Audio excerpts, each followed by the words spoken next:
Son casi las 11 de la mañana y seguimos aquí en Buenos Días Iberoamérica y vamos a hablar, como hemos dicho al principio, de actualidad, de una actualidad bastante cercana, y es que el domingo se celebran elecciones en Venezuela. Para hablar de todo esto tenemos con nosotros a Luis Eduardo Manresa, que es representante de la Mesa de la Unidad Democrática. Buenos días. Buenos días. Jorge Aguirre, Eduardo Palacios, muy buenos días. Buenos días. ¿Quién va a ganar? Indiscutiblemente Venezuela. Bien.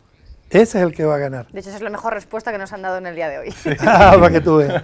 Pero va a ganar Venezuela porque yo creo que Venezuela necesita ganar, necesita un cambio, necesita reconciliación.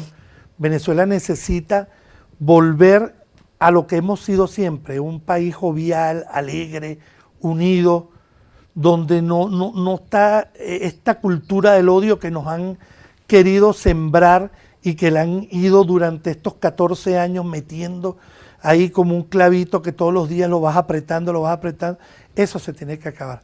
Por eso va a ganar Enrique Capriles, y al ganar Enrique Capriles, gana Venezuela. De todas formas, las encuestas sí que daban por ganadora a Maduro.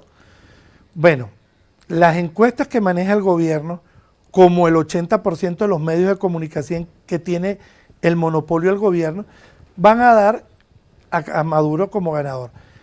La última encuesta, una encuesta de un grupo argentino, dio a Enrique Capriles con un porcentaje pequeño, pero por arriba.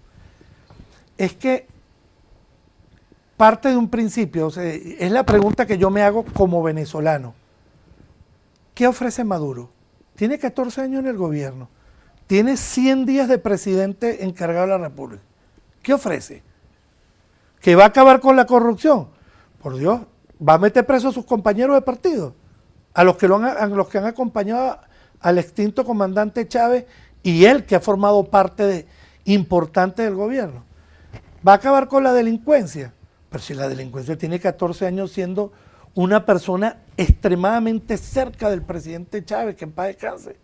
¿Y qué medidas, entonces, supongamos que gana Capriles, qué medidas llevaría a cabo para poder terminar pues, con esos dos, con la corrupción y con la delincuencia, ¿no? Que parece que son dos temas muy importantes en la agenda política?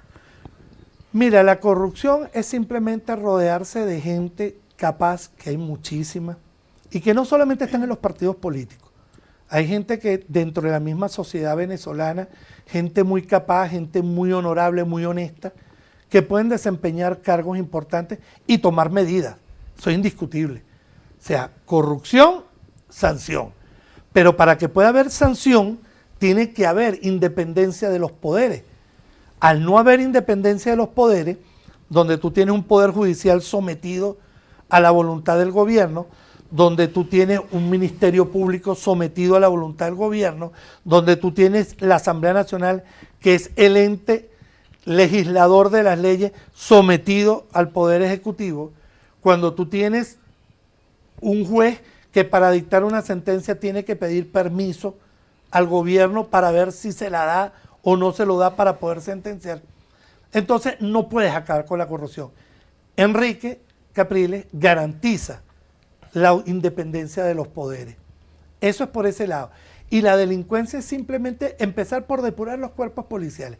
Mira, la inseguridad parte por el desarme de la población.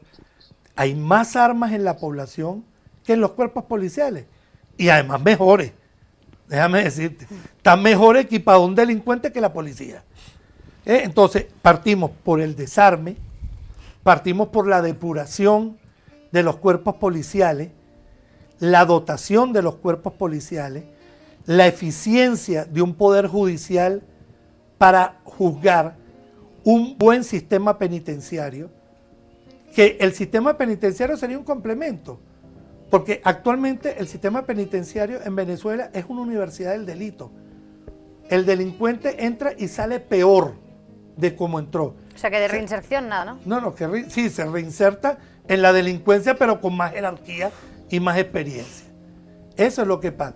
Entonces, tú tienes que empezar por depurar al Poder Judicial, tienes que empezar a tener jueces con criterio, jueces con concurso, jueces que se preparen para poder ejecutar, para poder hacer cumplir la ley. Un ministerio público eficiente, Y ahí tú vas a ver que poco a poco las cárceles no van a ser necesarias. Van a haber cárceles, porque siempre va a haber un desadaptado, pero no va a hacer falta. Tantas cárceles, tanto hacinamiento carcelario, no va a hacer falta, porque cuando tú pongas correctivo, pongas a los militares a mandar a sus cuarteles, que vayan para lo que fueron creados. Las Fuerzas Armadas fueron creadas no para reprimir al pueblo, no para vender comida o para hacer relleno en actos públicos del oficialismo. Las Fuerzas Armadas fueron creadas para defender nuestra Constitución y nuestra frontera, cosa que no hacen. Cosa que no hacen, porque tenemos a la FARC, como bien dijo el extinto comandante Chávez, que la frontera con Venezuela, me lo recordó ahorita Jorge, la frontera con Venezuela no era Colombia, era la FARC. Entonces, las FARC circulan libremente en la frontera y la orden de las Fuerzas Armadas es no participar, o sea, no meterse, no meterse. ¿Y todos estos cambios que estáis proponiendo son fáciles de llevar a cabo a corto plazo? Quiero decir, ¿se puede cambiar todo esto una vez por ejemplo, gana Capriles? ¿A partir de cuándo podemos empezar a hablar de cambio? Mira, los cambios van a empezar desde el primer día. Fácil no va a ser. Fácil no va a ser. Tienes a un pueblo con una anarquía de vida Y acostumbrados durante a la anarquía, 14 ¿verdad? años, ¿ok? Y no va a ser fácil el cambio. Es un cambio que va a costar, es un cambio que necesita el consenso de todos los venezolanos, chavistas, opositores, independientes, apáticos, en fin, todos. Todos los venezolanos vamos a tener que participar. Y eso es un trabajo que va a llevar tiempo. Las medidas se van a empezar a tomar desde el primer momento, pero los cambios van a ir viéndose poco a poco, pero para bien. Jorge, tú que tenías ganas de intervenir, que estabas ahí a punto de querer apuntar algún detalle. Bueno, yo debo decir que si se observa la campaña como se está llevando hasta el momento, tú vas a ver dos discursos, y va con lo que me estaba diciendo. El discurso de Capriles, que ha enfatizado la reconciliación en Venezuela, y el discurso de Maduro, que hasta el día de ayer amenazaba, velada y no tan veladamente, al que votara de manera distinta. Aténgase a las consecuencias si vota por el otro. De manera burlesca dijo, los caraqueños, la gente de Caracas, si tú, ustedes, está bien, votaron por un burguesito, pero ustedes votaron en contra suya. Y hay siempre una separación en el discurso del gobierno. Tú eres un burgués, tú eres el término que se ya es escuálido desde el gobierno, majunche, hay un discurso de insulto. Venezuela lleva 14 años en vilo, sufriendo un discurso separatista, un discurso de separación. Ellos y aquellos, unos y los otros. Eso era parte inclusive de lo que era el discurso oficial. El discurso oficial se basaba en la separación. Y eso se puede decir, mira, eso no es sorpresa que Venezuela esté polarizada, y esa polarización se refleja inclusive en la violencia, en la calle. Yo recuerdo en los funerales del presidente, golpearon salvajemente a una reportera de Colombia por acercarse a grabar, porque consideraban que el hecho de que era de Colombia y se asociaba a Colombia con la oposición por una tontería del gobierno de decir que los grupos de oposición son representantes del extranjero, del uribismo, de eso, forma también de malponerlos, pues a esa reportera la golpearon, esa mujer salió ensangrentada. Eso es un triste legado de los gobiernos salientes, de este gobierno saliente, y necesitamos reconciliación. Ayer mismo hubo altercados en el acto de campaña de Capriles. Sí, es lo normal, mira. No sé qué tanto se conoce lo que son los círculos bolivarianos en Venezuela. Eso se instituyó a principios del gobierno de Chávez. Se instituyeron unos grupos armados, supuestamente eran para la Contraloría Social, para la defensa de la población. Eso en realidad son grupos de choque que están en Venezuela. Pero son grupos civiles armados. Grupos civiles armados, sí. Y armados por el gobierno. Armados por el gobierno, porque las armas no les aparecen de la nada. Que se organizaron más que todo en la ciudad de Caracas, pero están en todo el país difuminados. Donde hay una protesta opositora, donde hay una marcha opositora, tú puedes esperar que lleguen estos grupos, si no llegan con unos motoristas, todos muy uniformados, muy uniformes, armados, puedes esperar que lleguen a peor, que lleguen simplemente mostrando sus armas y atacando. Para mí ha sido muy simbólico de este gobierno saliente y de verdad de la razón por la cual necesitamos reconciliación. Lo que fue un evento el año pasado con el grupo La Piedrita. Es un grupo que se formó derivado de un círculo bolivariano y casi se formó, ya es más que un grupo paramilitar. Es una zona anárquica en Caracas, donde gobierna este grupo. Donde dice, de hecho, en la entrada de este barrio donde gobierna, dice zona liberada, La Piedrita. El año pasado salió una foto de unos niños, mira, no tendrían más de 10 años, con fusiles. Porque las maestras le dieron sus fusiles a las profesoras de la escuela para que demostraran cómo iban a defender la revolución. Si lo buscas en Google, La Piedrita, niños, lo vas a encontrar. Es una de las primeras fotos. Es grotesca esa imagen. Y eso está ahí. Eso es una cosa que tenemos los venezolanos, desafortunadamente. Y una de estas cosas es la que tenemos que salir, porque ¿a qué vamos a llegar? ¿Reconciliación o la otra opción? La otra opción es esa división que está ahí. La cultura de la violencia. La cultura de la violencia. Y seguir como hasta ahora. Sí, como estamos ahora. Pero con este contexto de que durante 14 años pues se están viviendo esta serie de una situación pues un poco quizá como vosotros retratáis, ¿no? Violenta, ¿por qué la gente seguía votando? Mira, lo que pasa ¿sabes? es que Claro. hay gente... ¿No se da cuenta? No, Por temor. hay mucha gente que se da cuenta, otra gente que de una u otra manera se han beneficiado por alguna dávida que le ha dado el gobierno y tienen el temor de perder, porque además el gobierno se encarga de recordártelo. Un intercambio de favores. No, eso no es favores, eso es simplemente compra de conciencia. O sea, ellos te dicen, yo te di esto, si tú no votas por nosotros, te lo quito. Entonces la gente, pues, mira, uno porque realmente creyeron en el presidente Chávez, no se le puede negar que el presidente, en paz descanse, fue un hombre que fue un gran comunicador. Tiene un don maravilloso para envolver, porque además es el típico llanero venezolano, chicharachero, tipo simpático, que cuenta un chiste, rompe el protocolo.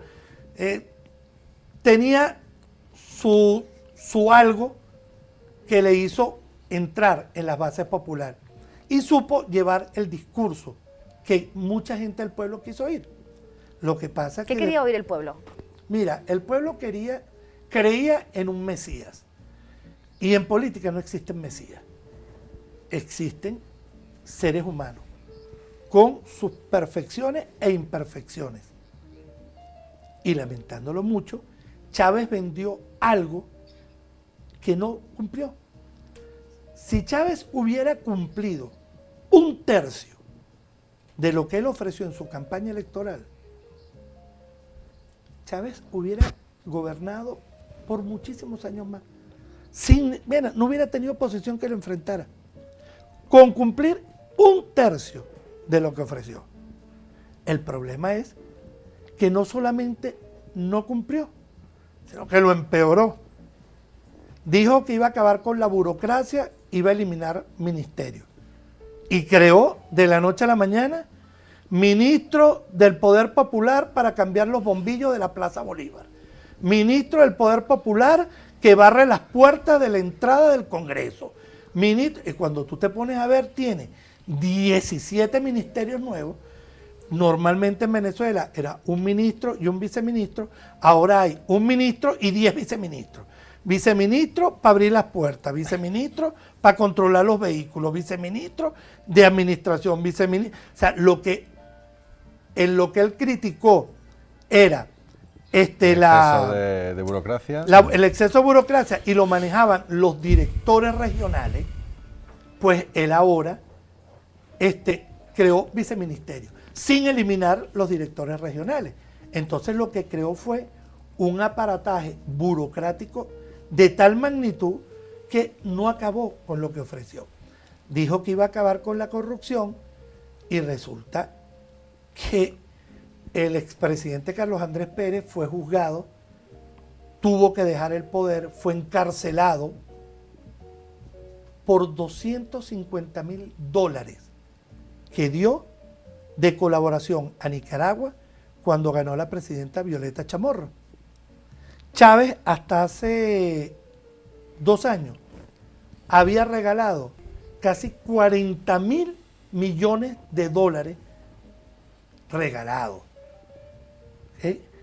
En Uruguay no hay hospitales, $100 millones para los hospitales, aunque en Venezuela los hospitales se están cayendo. Los quirófanos están cerrados por contaminación, no le pagan a los médicos, no hay suministro. Tú te vas a operar y casi que tienes que llevar el médico colgado en el hombro, porque tienes que llevar las sábanas para la cama, los materiales médicos quirúrgicos, las curas que te hacen, el algodón, el alcohol, la gasa, todo eso lo tiene que llevar, pero le regaló 100 millones. En Venezuela hay inseguridad y no dota a la policía, pero sí le regaló a Evo Morales casi $300 millones en vehículos blindados para la caravana presidencial. Interesaba más la imagen hacia el exterior que cuidar la propia Claro, comunidad. porque su verdadera competencia de Chávez nunca fue la oposición, fue Simón Bolívar. O sea, para él era competir con el libertador Simón Bolívar. Pero de todas formas, si tú coges todos tus recursos y los enfrentas a dar una buena imagen, pero la gente que te va a votar realmente es la gente de dentro. Lo que pasa es que el éxito de los tiranos es un pueblo ignorante. Entonces, ¿qué hizo? Según él, acabó con el analfabetismo. Mira, sí, la misión Robinson enseñó a gente a leer, pero es que tienes que ver, o sea, es que para podértelo contar hay que vivirlo. También ligaba mucho su discurso a la parte emocional, ¿no?, de las personas, a mover un poco más los sentimientos que no la cosa racional, a lo mejor. Sí, o sea, obviamente él tenía una capacidad de diálogo y de comunicarse con los sectores más populares de Venezuela, inclusive las regiones donde él vivía, o de donde proviene, que es del llano, de los distintos pueblos que él recorrió a través de sus estudios cuando fue militar, lugar donde estuvo destacado. Y sí tenía la capacidad de comunicarse y hablar, digamos, el mismo lenguaje del pueblo, cosa que el pueblo echaba de menos. O sea, el pueblo quería escuchar a alguien que le entendiera, que hablara su mismo idioma, que entendiera sus mismas necesidades. Temas de macroeconomía o temas un poco más abstractos probablemente no eran atractivos para un pueblo que realmente quería cosas y soluciones inmediatas. El problema es que luego de 14 años, todo este romanticismo y toda esta parte de enamoramiento gracias a la comunicación y a la empatía, pues se ha roto porque las cosas de ese día a día no existen. O sea, continuando con lo que decía Luis, ahora mismo hay problemas en Venezuela para conseguir medicinas para la hipertensión. Para enfermos crónicos no consiguen las medicinas. De igual manera hay zonas, por ejemplo en el sector en La Guaira y en muchas otras regiones de Venezuela, que tienen hasta una semana sin agua potable. En la gran cantidad del país tiene cortes de electricidad, apagones, frecuentemente, un día sí, un día no. Como consecuencia de esto, también muchas casas, familias pobres se han quedado sin el televisor, sin la nevera, sin el refrigerador, como consecuencia de estos constantes apagones eléctricos. Y bueno, todo esto está llevando a un cambio o a una necesidad de cambio que se está manifestando inclusive hasta en las bases del chavismo. Porque es que inclusive cuando estando en vida el presidente Chávez, se le decía, vale, tú votas por Chávez, pero no ves que las calles están rotas, no ves la inseguridad. Y la respuesta que te daban muchos era, sí, el problema no es Chávez, el problema son los que lo rodean. Hablando de respuestas, hemos salido a la calle para hacer una encuesta, ¿no? Aquí, a Sí. ver qué piensa la gente de ¿Qué quién se va a ve ser el qué se ve candidato que desde va a aquí ganar. y qué se piensa, cómo van a ir estas elecciones en Venezuela? Así que vamos a ver qué opinan los españoles por el mundo. Yo creo que Maduro, porque creo que la gente todavía allí siguen muchos años atrás y siguen con las mismas ideas atrasadas. Hombre, las va a ganar el chavismo. Eso está, porque esta gente está loca, esta gente está abducida por el espíritu de Chávez, que lo tienen convertido en un icono que no sé qué. Como todas las elecciones están pues más que compradas y más que pagadas para que salga uno u otro. Pues lo ganará Maduro, porque todavía la gente no está madura, y entonces pues todavía tienen el halo de Chávez. Pues está cantado Maduro. Me supongo que como están un poquito locos, ganará. Yo no creo es que no creo en esos mesías como Chávez. Y el que dejó, que es Maduro, pues ese tipo es muchísimo peor que Chávez, porque es más fanático y todavía, si es posible, más ignorante. Espero que alguien buena para venezolano. No creo que va a cambiar nada. Venezuela tarde o temprano despertará, y entonces un país tan rico como ellos no pueden tener unos dirigentes tan pobres de espíritu como los que han tenido. La mayoría apunta a una clara victoria de Maduro. Yo me pregunto también, si Chávez no hubiera enfermado, ¿habríamos llegado también a esta situación, de todas formas, a este cambio ya? No. O sea, el cambio está llegando poco a poco. Lo que pasa es que se abortó. O sea, era un proceso más largo. Ya hemos ido poco a poco. Lo que mucha gente en España no sabe, porque realmente hay que reconocer que el gobierno tiene e invierte importantes cantidades de dinero en una excelente maquinaria comunicacional. Pero lo que la gente no sabe es que cuando hemos querido, le hemos demostrado que hemos podido ganar. La primera victoria se la dimos contundentemente cuando quiso modificar vía referéndum la Constitución y el pueblo votó no. Y por más trampas que trataron de hacer, por más que trataron de modificar los resultados, a las 3 de la mañana el pueblo estaba en la calle y le dijimos los números transparentes. Y a pesar de que nos quitaron votos, el triunfo fue aplastante a la oposición. Le dijimos, no señor, usted no va a cambiar la oposición. Por supuesto, el señor lo utilizó de jabón para lavarse. Después pues, obtenía la Asamblea Nacional en su poder, le dieron una ley habilitante y terminó haciendo, como siempre, lo que le da la gana, porque la Constitución de Venezuela para el gobierno es moldeable, es una plastilina. No sé si aquí le dirán plastilina. Sí. Exacto. Sí.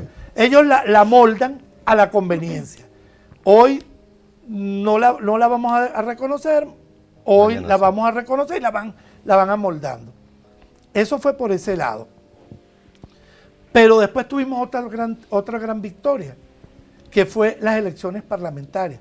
Por supuesto, ellos se encargaron de que esa victoria no se reflejara en el número de parlamentarios.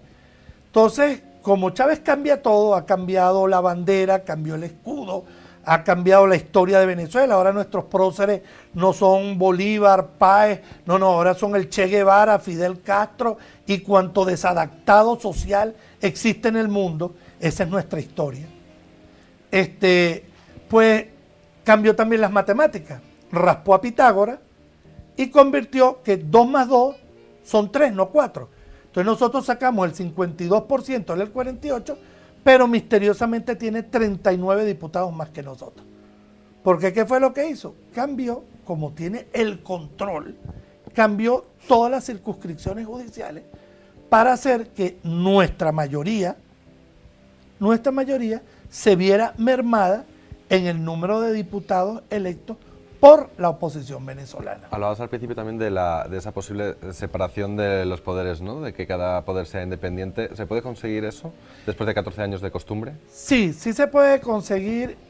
Mira, eso lo implementó Chávez y la gente tiene que entender algo. Maduro no es Chávez. ¿Qué le falta? Ser Chávez. Volver a nacer. y aparecer y engendrarse en Chávez. ¿Necesita un discurso que conecte más con el pueblo? No un discurso, necesita prepararse para ser gobernante.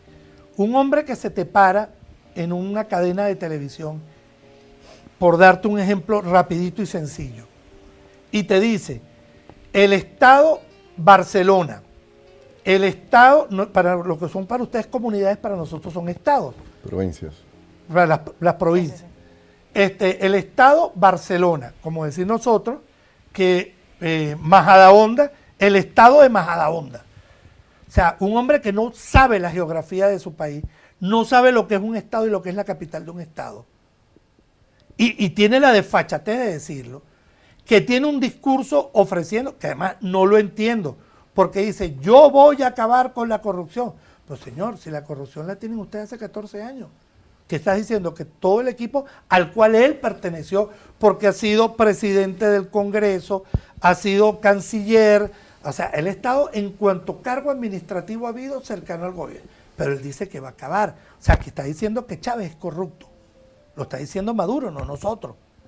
Dice que va a acabar con la escasez de alimentos, pero es que resulta que la escasez de alimentos viene en 14 años de gobierno que tiene Chávez. ¿Dónde estaba él? O sea, es un discurso que está ofreciendo todo a futuro. Pero señor, si tú eres el presidente encargado de la República, explícame por qué no lo estás haciendo. ¿Qué es lo que hubiera sido la lógica? ¿Qué hubiera hecho cualquier persona con un mínimo de sentido común?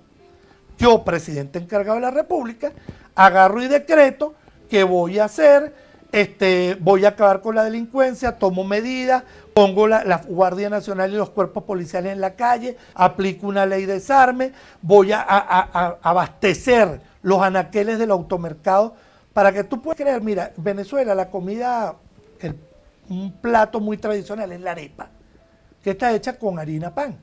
La fábrica de esa harina pan está en Venezuela. Yo consigo aquí en España más rápido harina pan que en un anaquel en Venezuela. ¿Cómo es posible?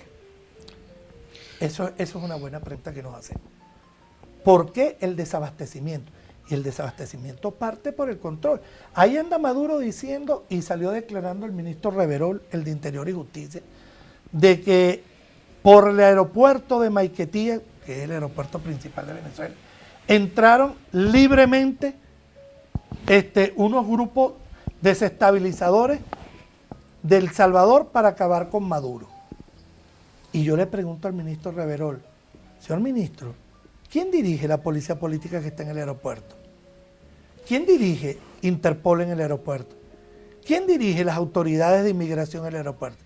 La dirige el ministro de Interior y Justicia. Entonces, le va a echar la culpa a la oposición de que sus empleados sean ineptos e incapaces. Lo que pasa es que como han entrado tantos irregulares y desadaptados a Venezuela en los últimos años, libremente, ETA, FARC, Hezbollah, y pare usted de contar, el requisito indispensable para ser un visitante ilustre de Venezuela es formar parte de un grupo desestabilizador del mundo. Usted ve, los miembros de ETA libremente pasean por Venezuela, tienen propiedades. El dueño de Agroisleña, un canario, hombre que ha hecho una fortuna a punta de trabajo, porque llegó con una mano adelante y una atrás como cualquier inmigrante español que ha llegado a cualquier costa del mundo. Y ese hombre, pues a punta de trabajo, de constancia, de sacrificio, logró una de las empresas agroindustriales más importantes de Venezuela. Pues se le expropió el gobierno. ¿Y quién tiene la casa de campo, vamos a decirle, la hacienda? la tiene un miembro de la ETA. Le fue entregado para que viviera. Entonces yo no entiendo de verdad el discurso de los españoles. Me gustaría de verdad poderme sentar con cada uno de estos españoles que dicen, el otro día estaba un español hablándome y me decía que Chávez había sido lo más maravilloso que había habido en Venezuela. Y entonces yo se lo dije, le digo, bueno, ¿por qué no hace una cosa? ¿Por qué no vende el taxi que tiene aquí y se va a vivir para Venezuela? Porque si es tan maravilloso, yo me iría a donde estaría mejor. Si el paraíso es Venezuela, según él, bueno, ¿por qué los venezolanos a las 6 de la tarde tenemos que tener un toque de queda, autodecretarnos un toque de queda? Porque te atracan, porque los delincuentes están en la calle y los venezolanos tenemos que enrejarnos. Tú vas a abrir tu casa y parece que estuvieras abriendo la bóveda de un banco, una reja de seguridad, una puerta multiló, una cadena, un candado. O sea, casi que agarras, te montas arriba el mueble del sofá y lo pegas en la puerta. Eso es lo que tenemos, eso es lo que tenemos en Venezuela. Porque es lo que nos ha inculcado el oficialismo en 14 años del culto a la violencia. Culto a la personalidad y culto a la violencia. Y Nicolás Maduro, definitivamente, mira, no es porque sea chofer de autobús, porque si tú ves al presidente Lula de Brasil, fue un excelente presidente, era un obrero, limpiador de zapatos, y fue un excelente presidente. Pero es que el problema, que no es el nivel de preparación que tú tengas, sino el nivel cultural. Yo conozco muchas personas, te puedo nombrar, Juan José del Pino, un dirigente sindical, un hombre que estudió hasta 3er grado. Y esta anécdota es para que tú veas lo que era la Venezuela de antes. Un día entré a su casa a una reunión y entré en una biblioteca, la mitad de este estudio, de este plató, lleno de libros. Y yo le pregunté, señor Juan José, y tiene 3er grado de primaria, ¿ok? Hasta ahí fue que pudo estudiar. Sí, que ha estado escolarizado hasta ahí, pero que bueno, él se ha molestado en cultivarse, ¿no? Ha sido autodidacta. Y yo le pregunté, señor Juan José, ¿y esos libros, usted cada vez que le regalan un libro los pone ahí? Y dice, no, para que un libro vaya allá, primero me lo tengo que leer yo. Si yo no lo leo, ahí no entra el libro. Este es un buen ejemplo, ¿no? De gente que se... De lo que era la Venezuela de antes. Muchas personas tuvieron que dejar de estudiar para trabajar, pero el país con todas sus imperfecciones, mira, las democracias son imperfectas. ¿Son imperfectas por qué? Porque toda democracia es manejada por hombres. Y los hombres somos imperfectos. Y hablando de hombres, hemos hablado mucho de Chávez, de Maduro, pero no hemos hablado nada de Capriles. ¿Cuáles son los puntos de gobierno, ¿no? que yo creo que es el candidato que le tenemos ahí, ¿no? Por el que ustedes apuestan, y a mí me gustaría saber pues, cuáles son esos puntos de gobierno por los que va a apostar él, qué es lo que va a hacer y cómo va a terminar con estos problemas que acontecen en Venezuela. Empezamos de allá para acá. Empieza tú, Eduardo. Bueno, sí, que Eduardo está un poco callado hoy. No, para darle participación a Eduardo. Bueno, uno de los puntos principales, bueno, Capriles tiene varios puntos. El primero es la unificación. No se puede construir un país con división, con odio, con los buenos y los malos. Lo principal es la unión. Segundo es, obviamente, ha hablado de un aumento de sueldo de un 40%, una proporción, 46% exactamente, que es la proporción igual a la devaluación que decretó Maduro hace un par de meses. Maduro, como respuesta a eso, simplemente ofreció un aumento de sueldo de un 30% y en 3 partes, que todavía no se saben cuándo. Entonces, otras de estas, bueno, obviamente la lucha contra la delincuencia, que ya se habló hace un momento. Muchas veces se preguntan, ¿con qué dinero vas a hacer todo esto? Lo primero que dice Capriles es, nosotros producimos petróleo, podemos optimizar la producción de petróleo, pero más allá de eso es los regalos de lo cual hablaba Luis hace un rato. O sea, tú no puedes quitarle la comida a tus hijos para dárselo a los hijos del vecino. Eso es contra natura. Y es lo que ocurre en Venezuela. Lamentablemente, muchos de estos regalos incontrolados que hay hacia otros países se tendrán que, de alguna manera, cerrar ese grifo y que ese grifo alimente a los hijos de Bolívar y a los hijos de Venezuela, que están pasando realmente penurias. Eso también quería preguntar, ¿las relaciones diplomáticas van a cambiar radicalmente en caso de ganar Capriles? Quiero decir, los amigos de Venezuela van a ser absolutamente distintos de los que tiene ahora. Venezuela tiene amistad con todo el mundo. Y eso es de toda la vida. Lo que pasa es que el que ha sectorizado, o sea, las relaciones con Cuba no son ahora. Las relaciones con Cuba y el apoyo de Venezuela a Cuba ha sido de toda la vida. Bueno, de toda la vida cuando Fidel se mentalizó que Venezuela no la podía invadir.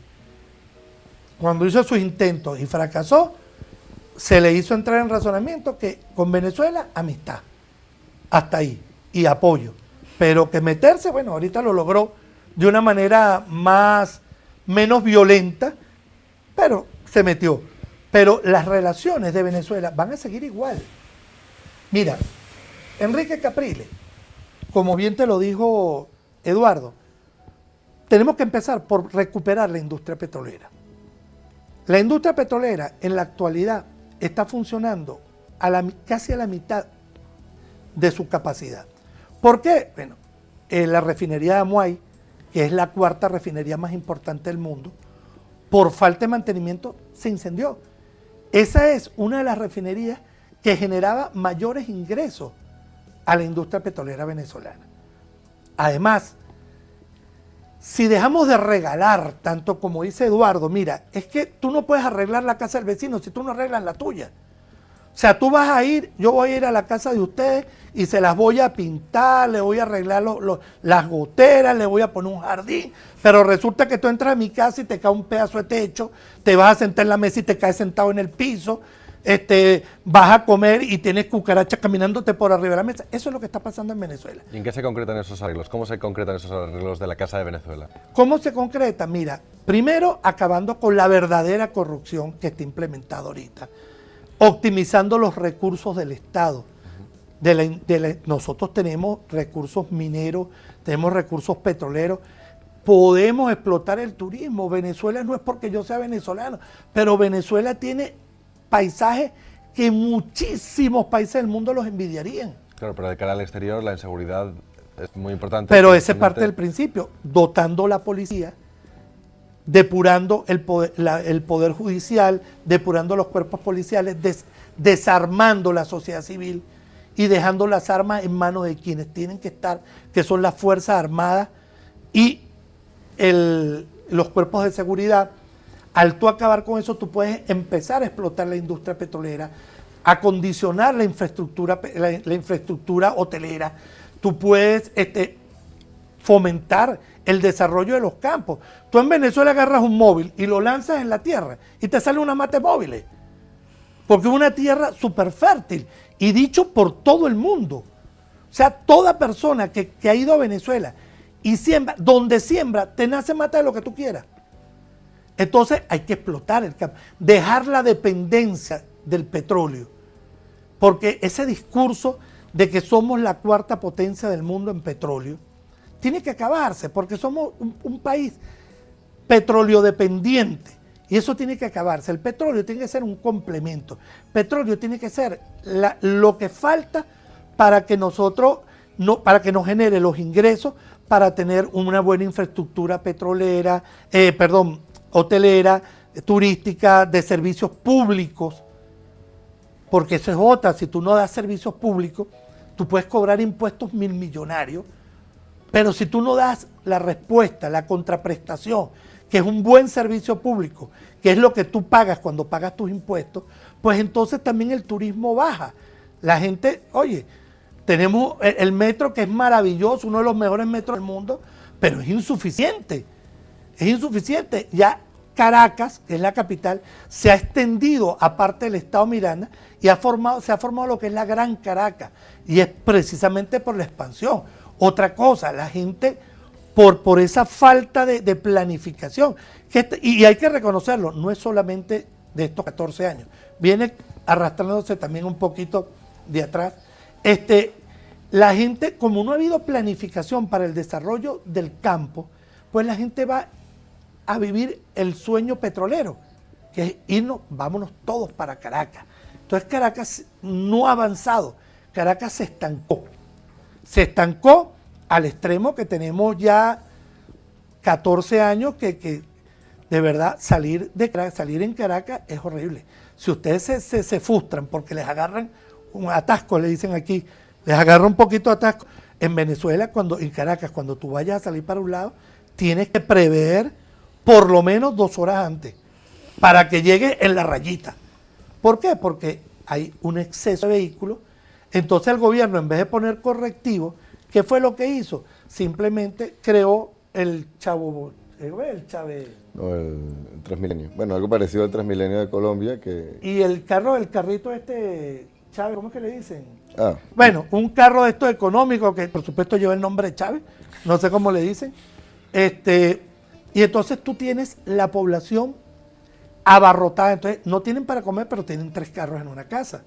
No tienen luz, pero tienen 3 carros en una casa. ¿Y cómo se cambia esa situación?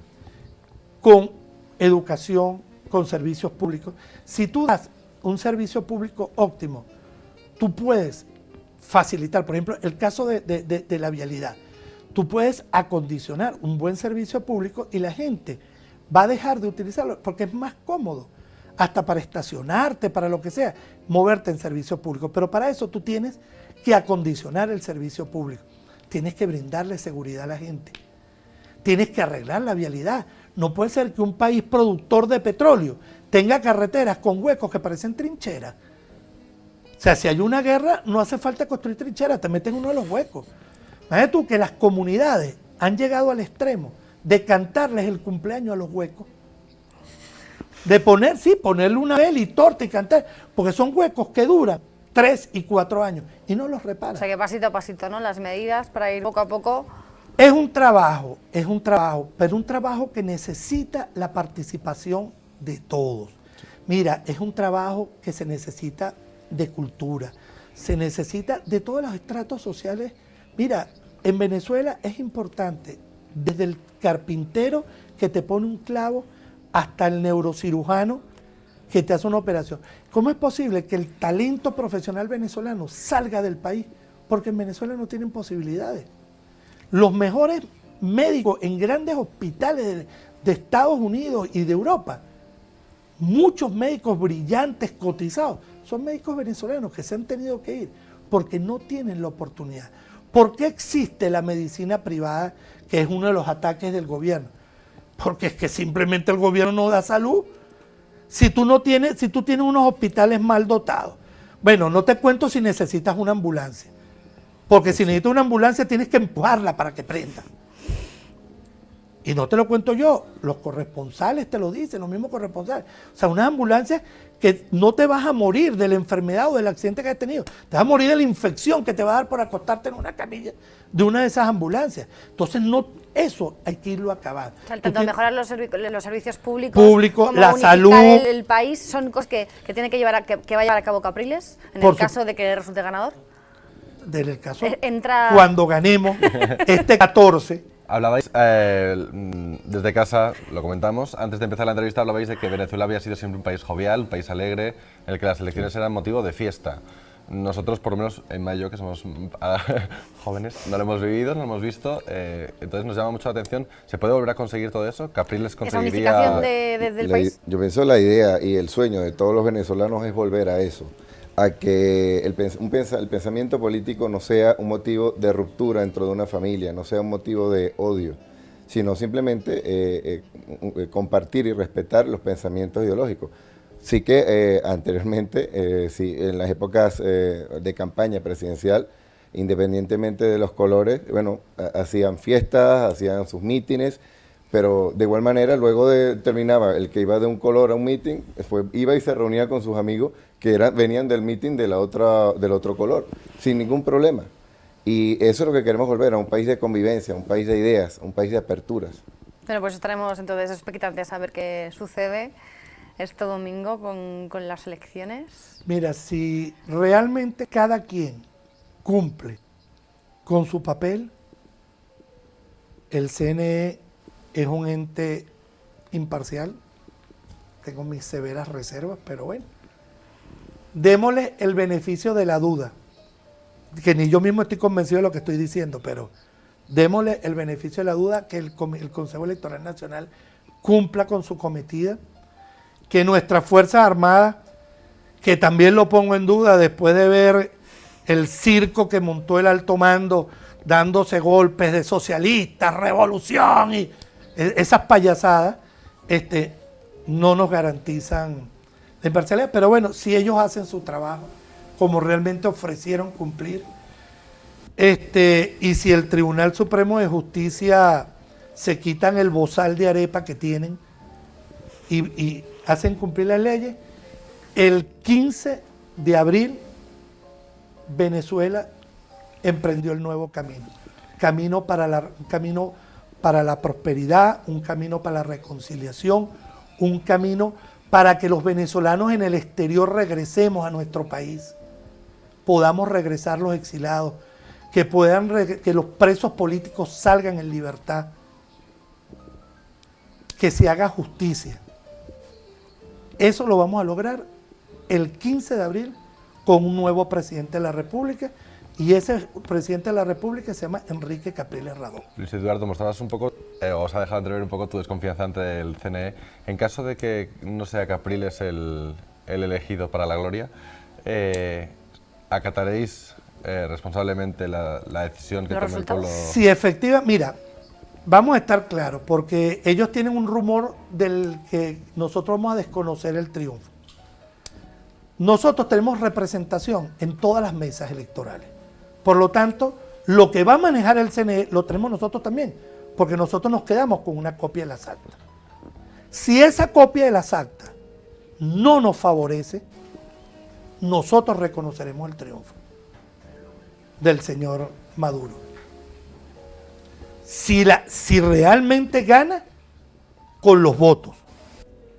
Si Venezuela sigue cometiendo el error de votar por él y gana, nosotros lo reconocemos. No me gusta, no es lo que quiero para mi país, pero lo reconozco. Pero eso sí, que se acuerde el oficialismo que nosotros tenemos las actas y que a nosotros no nos van a meter gato por liebre. ¿Ok? Nosotros sabemos lo que tenemos y sabemos cuándo ganamos y cuándo perdemos. Y cuando hemos perdido, hemos tenido la entereza de reconocerlo. Cuando hemos perdido. Espero que cuando ellos pierdan este 14, sepan reconocer que en Venezuela hay una... Y que la reconciliación parte porque toda esa gente que simpatiza con el oficialismo puede incorporarse para el rescate de una mejor Venezuela, para tranquilidad y para que todos podamos vivir. Y para que gente como ustedes, de los medios de comunicación, para que todos esos amigos españoles que muchas veces fueron a Venezuela y nos llevaron y vieron las bondades de nuestro país y de nuestro pueblo, pues puedan volverlo a hacer. Pues nosotros, por nuestra parte, vamos a estar pendientes de pendientes estas de elecciones con las cámaras de Iberoamérica Televisión al pie del cañón para poder contar de primera mano, ¿no?, qué es lo que está sucediendo y quién resulta vencedor. Y para ver el lunes qué ha pasado. Exactamente. Oye, gracias por estar aquí compartiendo todo esto con nosotros, ¿no?, vuestro punto de vista, vuestras ganas de hacer las cosas y bueno, vuestra particular visión de ver las cosas, ¿no? Gracias. Muchísimas gracias por estar aquí. Gracias a ustedes. Mucha suerte el domingo. Hasta, gracias. A ver, pasa. Claro que sí. Tras repasar la actualidad que nos viene con las elecciones de Venezuela, nos vamos a publicidad y a la vuelta nos relajamos un poco, que viene la sección de moda. Hasta ahora mismo.